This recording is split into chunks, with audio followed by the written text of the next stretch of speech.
Bonsoir Valérie Pécresse. Bonsoir. Merci d'avoir choisi CNews et Europe 1 pour votre première interview. On vous voit à l'instant féliciter de ce bon résultat, mais vous arrivez néanmoins en seconde position derrière Éric Ciotti. Est-ce que c'est une petite déception pour vous ou pas du tout? D'abord, ce qui est une formidable nouvelle, c'est que la droite est debout, que la droite a une équipe de France très crédible. Les militants se sont passionnés pour cette élection. Les Français ont beaucoup regardé nos débats et on a déjoué tous les pronostics. Voilà. Ça a changé la donne, les débats télévisés, pour vous? Je crois que ce qui était important, c'était le projet. Moi, vous savez, j'ai été formée par un Nicolas Sarkozy qui disait que, contrairement à ce qu'on entend dire, c'est les projets qui font gagner. Et c'est vrai que j'assume d'avoir un projet qui était sans doute plus puissant, peut-être plus à droite, plus réformateur, à la fois sur l'immigration, le régalien, mais aussi sur les réformes économiques, parce que je crois qu'il faudra revenir sur les 35 heures, qu'il faudra faire les réformes qu'Emmanuel Macron n'a pas eu le courage de faire, et face au mur de la dette et des impôts, prendre un certain nombre de décisions courageuses. Il y a déjà des ralliements qui se sont prononcés en votre faveur. Je pense à Xavier Bertrand immédiatement, Philippe Juvin et Michel Barnier. Vous allez reprendre certaines des mesures qu'eux ont proposées au cours de cette primaire? Alors, ce qui est important, c'est pour battre Emmanuel Macron, il faut à la fois un projet puissant, je viens d'en parler, mais il faut aussi une capacité à rassembler toutes les sensibilités de la droite. J'ai cette capacité à rassembler autour de moi toutes les sensibilités, à la fois la sensibilité sociale, la sensibilité européenne, mais aussi la sensibilité régalienne portée par Éric Ciotti. Je suis au barycentre de la droite. Et c'est pour ça que je pense que je peux battre Emmanuel Macron et faire revenir à nous à la fois des électeurs qui sont tentés de voter plus à droite et des électeurs qui aujourd'hui ne voient pas qu'Emmanuel Macron emmène le pays dans le mur. Donc les électeurs plus à droite, ce sont ceux qui sont tentés par Éric Zemmour ou Marine Le Pen. Ceux-là, vous leur tendez la main, vous leur dites venez, dans mon programme, il y a tout ce qu'il vous faut? Moi, je ne lâche jamais rien. J'ai tenu 9 mois face à la rue au moment de la réforme des universités. J'ai arraché une région qui était très à gauche, d'ailleurs face à une gauche qui avait perdu sa boussole républicaine, qui faisait alliance avec les islamo-gauchistes. Je la dirige, j'ai été réélue. Donc je suis une femme qui gagne et une femme qui fait, y compris les batailles difficiles.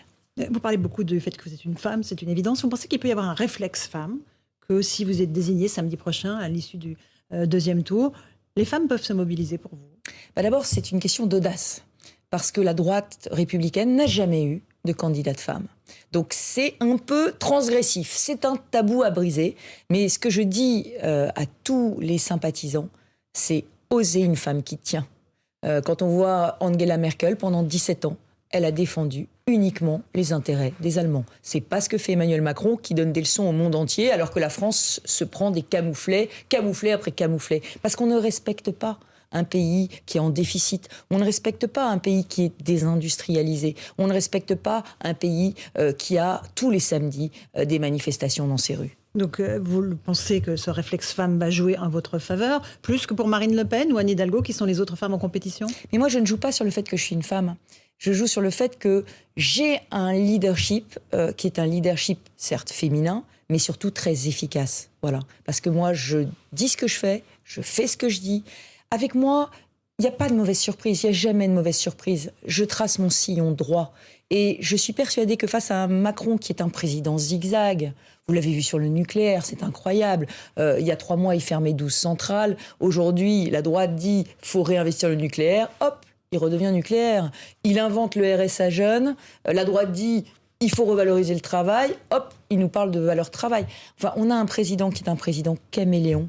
Et face à ce président caméléon qui dit à chacun ce qu'il a envie d'entendre, moi je crois qu'il faut quelqu'un qui trace son sillon droit, quelqu'un qui est une femme de droite et qui est une femme droite. C'est-à-dire que vous enjambez déjà le deuxième tour de cette primaire LR pour vous projeter dans la présidentielle. Vous avez déjà gagné? Non, au contraire. Mais ce que je veux que les adhérents prennent en compte, c'est mon envie de gagner, ma capacité à gagner. Parce que les adhérents, ils veulent parfois se faire plaisir. Parce que un candidat a des idées qui sont plus proches des leurs. Mais au fond d'eux-mêmes, qu'est-ce qu'ils veulent? Ils veulent l'alternance. Et moi, j'ai un projet d'alternance très puissant. J'ai la capacité à rassembler. J'ai l'envie de gagner. Vous parlez d'Éric Ciotti, il va falloir lui tendre la main pendant ces prochains jours. Et si vous arrivez à l'emporter samedi prochain, vous avez pourtant claqué la porte de ce parti en pensant qu'il y avait un rétrécissement de la droite, qu'elle était devenue trop réactionnaire. Aujourd'hui, ce n'est plus le cas? Non, c'est pas la même droite? Vous réécrivez l'histoire. Je suis partie au lendemain de la démission de Laurent Wauquiez. Pourquoi? Parce que j'avais envie de prendre la tête des Républicains. Et je pensais que c'était mon tour. Et on m'a dit non, c'est pas ton tour, non, c'est le tour de Christian Jacob. Alors j'ai dit, je m'en vais. Je m'en vais parce que vous ne voulez pas de moi. Et aujourd'hui, c'est différent. Les Républicains sont venus me rechercher en disant, tu peux être notre candidate parce que tu as gagné l'Île-de-France. Tu nous as fait gagner l'Île-de-France. Vous savez, les plus belles preuves d'amour qu'on peut donner à sa famille politique, c'est de la faire gagner. Et moi, je l'ai fait gagner contre 4 ministres d'Emmanuel Macron. On était 2, Xavier Bertrand et moi, à avoir 4 ministres du gouvernement contre nous. C'est dire que nous sommes ceux que le gouvernement redoute le plus. Il redoute des candidats qui peuvent élargir la base. Nicolas Sarkozy l'avait très bien dit. Il avait dit, il faut être évidemment fier de ses valeurs, de droite assumée, mais il faut s'élargir et il faut rassembler pour gagner. Il est 18h16, si vous nous rejoignez à l'instant sur Europe 1 et sur CNews. Valérie Pécresse est notre invitée exceptionnelle. Vous dites que la République recule dans notre pays, qu'il faut absolument réagir. Est-ce que vous avez un discours aussi pessimiste que celui d'Éric Zemmour? Non, moi j'ai un discours optimiste. Je considère qu'on n'est pas condamné ni au grand remplacement, ni au grand déclassement. Je pense qu'on peut avoir un sursaut. Mais il suffit que quelqu'un se lève et dise « ça suffit ». Et moi, je veux être celle qui se lève et qui dit maintenant, ça suffit. Plan Orsec pour la justice, comparution immédiate en cas de flagrant délit, loi pour stopper l'immigration incontrôlée. Les clandestins repartent. On utilise les charters de Frontex comme l'Europe le propose. Et nous ne les utilisons pas. Il faut en finir avec le « en même temps ». Parce que l'autorité, ça se choisit pas à moitié. Emmanuel Macron, ça peut pas être un jour sur 2 oui, un jour sur 2 non.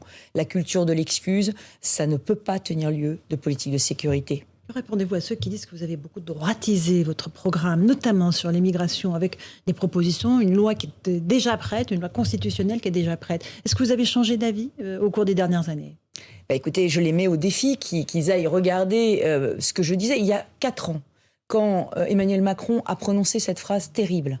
Ce ne sont pas 2 mâles blancs qui vont régler les problèmes de la banlieue. J'avais commis une tribune pour dire c'est une faute politique et morale. Nous devons détruire ces ghettos, nous devons nous mettre 10 ans à les détruire, mais nous devons avoir une stratégie de peuplement, un plafond anti-ghetto, pas plus de 30% de logement social par quartier.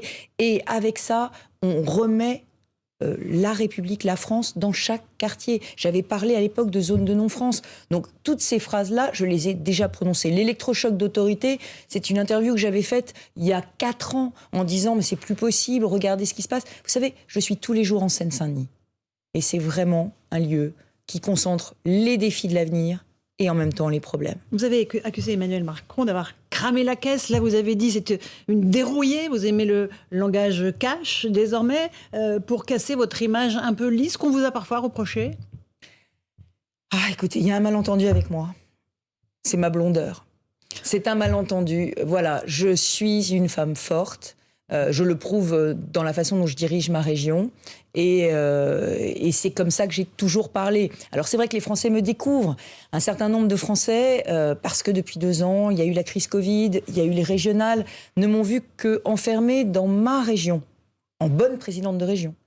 Mais j'ai un projet pour la France. Et je connais la France. Je l'aime passionnément. J'en connais beaucoup de régions intimement, parce que j'ai une famille très très nombreuse qui a des racines et des attaches un peu partout.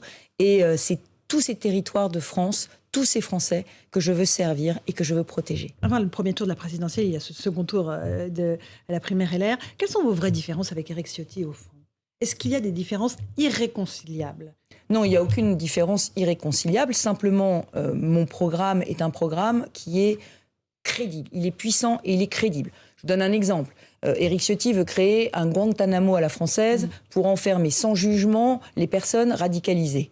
Moi, je partage avec lui l'idée que nous ne sommes pas assez armés contre l'islamisme, mais j'invente un autre dispositif qui s'appelle le crime d'intelligence avec l'ennemi, que je mets dans le code pénal. Et comme ça, on peut prendre des personnes qui consultent des sites djihadistes, on peut prendre des personnes dont la radicalisation est source d'inquiétude, et on peut les emmener devant le juge et les faire condamner avant qu'ils commettent un attentat. Donc vous voyez, une vraie prise de position commune contre la radicalisation, mais deux solutions. Une, sans juge, contre l'état de droit, et qui posera des problèmes, parce que si on enferme des gens sans procès, à un moment donné, tout le monde va dire, mais quand est-ce que vous les libérez? Et une autre, crédible. On les juge, et on peut les enfermer, les mettre hors d'état de nuire. Éric Ciotti a déjà dit qui serait son Premier ministre s'il était élu président de la République. Il a parlé de Laurent Wauquiez. Est-ce que vous avez, déjà fait le choix de votre équipe, Premier ministre, ministre? Est-ce que dans les 4 candidats qui vous accompagnaient, il y a forcément un poste pour chacun d'ailleurs? On n'élit pas un Premier ministre, on élit un président de la République ou une présidente. Et donc moi, je vais évidemment former une très belle équipe. Et les Français vont découvrir qu'il y a aujourd'hui dans nos territoires une foule de talents, des vrais professionnels de la politique, parce qu'on n'en peut plus de ces ministres qui ne gouvernent pas leur administration. On n'en peut plus de cette bureaucratie avec des ministres qui disent « je voudrais bien, mais je peux point, parce que mon directeur, mes procédures... » Non, c'est plus possible. Je veux des professionnels. J'aurai une équipe de professionnels autour de moi et je choisirai le meilleur Premier ministre ou la meilleure Premier ministre le jour venu, quand je serai élu. L'un des points névralgiques sur lequel vous avez beaucoup insisté, c'est l'éducation nationale.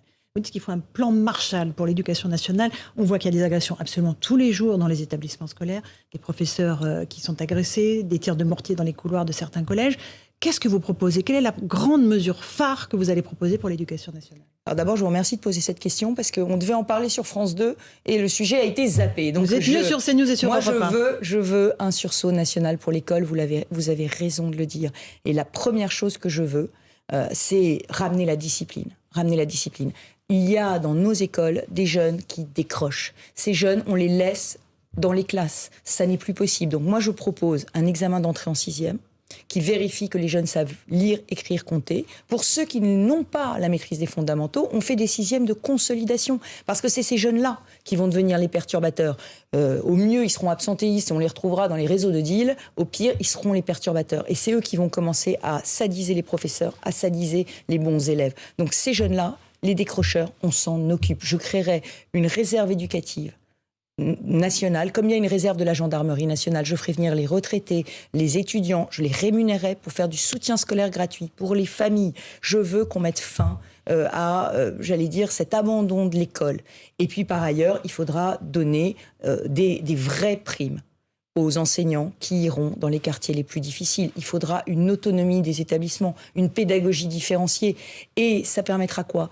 Eh bien, ça permettra de mettre fin à ce bizutage institutionnel qui consiste à mettre les plus jeunes dans les quartiers les plus difficiles et qui conduit à quoi? Moins 30% de vocation de prof. Mais vous savez, si les meilleurs d'une génération ne veulent plus enseigner, la France demain ne sera plus la France. Donc moi, je veux un sursaut national pour l'école et j'y mettrai les moyens. Vous avez dans votre discours prononcé tout de suite les mots de Jacques Chirac et de Nicolas Sarkozy, deux personnages politiques qui vous ont aidé au cours de votre parcours. Est-ce que vous avez eu l'ancien président au téléphone? Est-ce qu'il vous a félicité de ce très bon score? Oui, absolument, je l'ai eu, mais je garderai confidentiel ce qu'il m'a dit. Bien entendu. Mais c'est important pour moi parce que je veux être digne de ses mentors.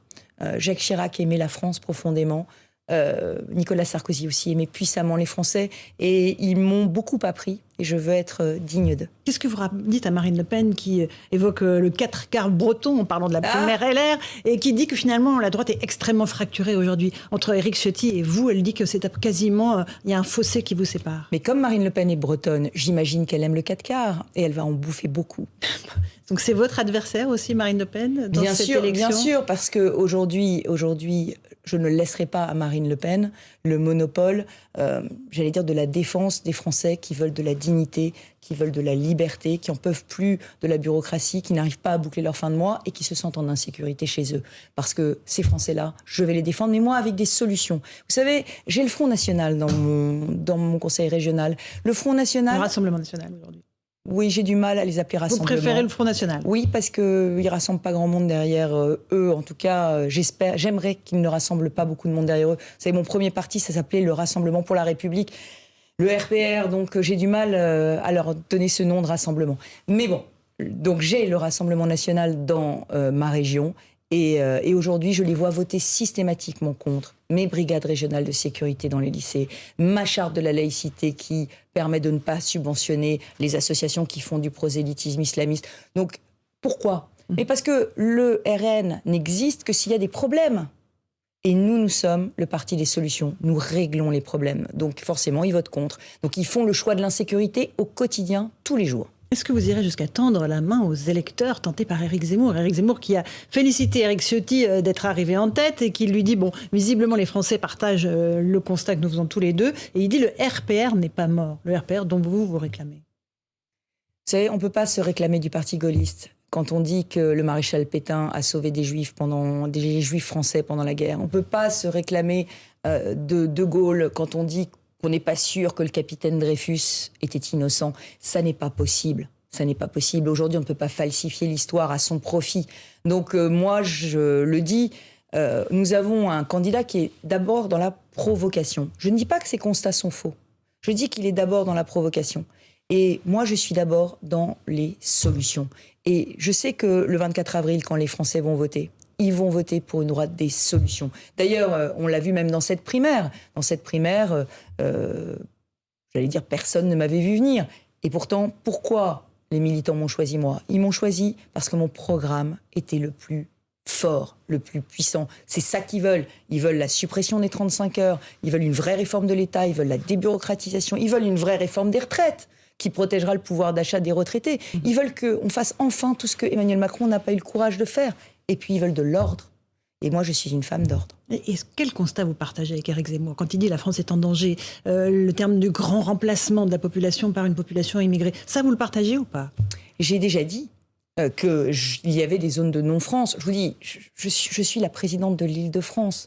Une Île-de-France dans laquelle nous sommes, c'est sans doute la région la plus minée par le séparatisme islamiste, même si, en me déplaçant dans toutes les régions de France, j'ai vu des quartiers qui étaient tout aussi sensibles.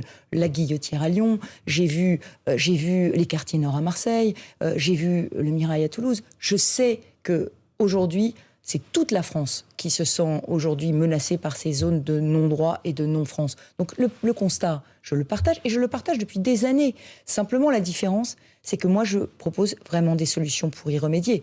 Zéro ghetto, on les détruit, on ramène l'ordre, des brigades coup de poing pour vraiment mettre fin à ces trafics, des peines différenciées dans ces 62 zones de reconquête républicaine. Donc on est plus puni si on habite dans une zone défavorisée que si on habite dans un quartier chic. C'est pas une zone défavorisée, Madame Ferrari. C'est une zone de non-droit dans laquelle il y a des checkpoints, dans laquelle les habitants sont pris en otage. Il y en a combien? Une soixantaine pour vous? Aujourd'hui, il y en a 62. Il pourrait, à mon avis, y en avoir beaucoup plus. Les 62, c'est celles que le gouvernement a identifiées. Mais vous vous rendez compte ce que ça veut dire? Ça veut dire qu'on a identifié 62 zones dans lesquelles on est en reconquête républicaine. Et bien moi, dans ces zones, je considère qu'il faut frapper beaucoup plus fort et il faut que les dealers, les trafiquants, parce qu'on appelle ça zone de reconquête républicaine, en fait, c'est les carrefours de la fourgue et du deal. Je veux que dans ces zones-là, on ait à nouveau la peur du gendarme et la peur de la sanction judiciaire. Donc il faut que ces sanctions, elles soient appliquées et qu'elles soient sévères. Vous avez dit qu'une nouvelle aventure commençait à partir de maintenant.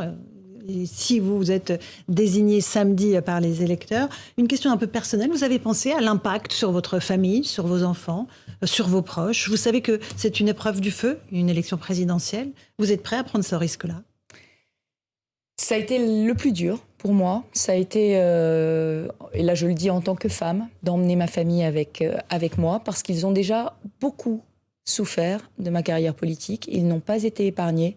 Et nous avons déjà eu pas mal de cicatrices, mais ils sont derrière moi et c'est une force. Mais vous savez que ce sera difficile, que ce sera violent, évidemment, comme toutes les campagnes présidentielles. Vous y êtes prête? Vous savez, j'ai mené trois campagnes dans la région Île-de-France. J'ai eu contre moi Manuel Valls, Claude Barthelone, Anne Hidalgo. J'ai eu contre moi Julien Bayou, Audrey Pulvar, Jordan Bardella. Donc je sais ce que c'est que des campagnes et je sais ce que c'est que recevoir des coups, mais je sais aussi en donner. C'est vrai? Vous serez prête à vous bagarrer, à faire une campagne un peu moins propre, un peu moins lisse que celle que vous avez fait auparavant? Je ne pense pas à celle-là, parce qu'on a vu un nouveau visage de vous dans ces débats. Mais écoutez, je crois que vous avez un peu raté les épisodes. Hein, quand Claude Barthelone m'a accusé de défendre la race blanche, ou quand j'ai eu contre moi Madame Autain, Madame Pulvar, Monsieur Bardella et Monsieur Bayou, ça n'était pas une campagne tranquille. Un tout petit mot d'Éric Ciotti, qui est votre pas adversaire, on va pas dire ça, en tout cas votre concurrent. Il va arriver dans quelques instants sur le plateau. J'imagine que vous le saluerez sans déplaisir. Qu'est-ce que vous lui dites ce soir? Déjà, commençons à parler alliance, commençons à parler programme commun. Mais de toutes les façons, Éric est une composante très importante de la droite. Et moi, je veux travailler avec toutes les composantes de la droite. D'ores et déjà, j'ai réuni derrière moi la droite sociale avec Xavier Bertrand, la droite des services publics avec Philippe Juvin, la droite européenne avec Michel Barnier, qui a une vraie vision de notre stratégie internationale, de ce qu'il veut vraiment pour le pays dans le monde. Donc j'ai déjà réussi à ramener derrière moi un début d'équipe de France. Et j'espère, si les militants me choisissent, que je pourrai conduire ce combat, parce que j'en ai l'énergie, j'en ai la volonté, et je sais qu'on peut gagner cette élection. Est-ce que vous avez une référence, un président, une présidente, une femme politique, un homme politique qui guide vos pas ou pas? J'ai cité Jeanne d'Arc parce que je refuse qu'on laisse le monopole de Jeanne d'Arc à quiconque. Mais c'est vrai qu'aujourd'hui, on a le sentiment qu'il faut se lever et qu'il faut redresser la France, réparer la France et aussi réconcilier les Français. Vous avez une mission? Parce que Jeanne d'Arc, c'était une mission divine. Est-ce que vous avez une mission aujourd'hui? Alors, je vous rassure. Vous laissez le côté religieux de côté. C'est une Jeanne d'Arc républicaine. Mais oui, vous savez, si je me suis levée, c'est parce que je n'entendais personne proposer un programme aussi puissant que le mien, aussi réformateur et avec une expérience aussi forte du terrain et des ennemis de la République que nous aurons à affronter. Qui sont les ennemis de la République? Eh bien, notamment les islamistes, mais aussi les voyous, les délinquants, tous ceux qui veulent détruire à la fois nos institutions, mais aussi notre civilisation.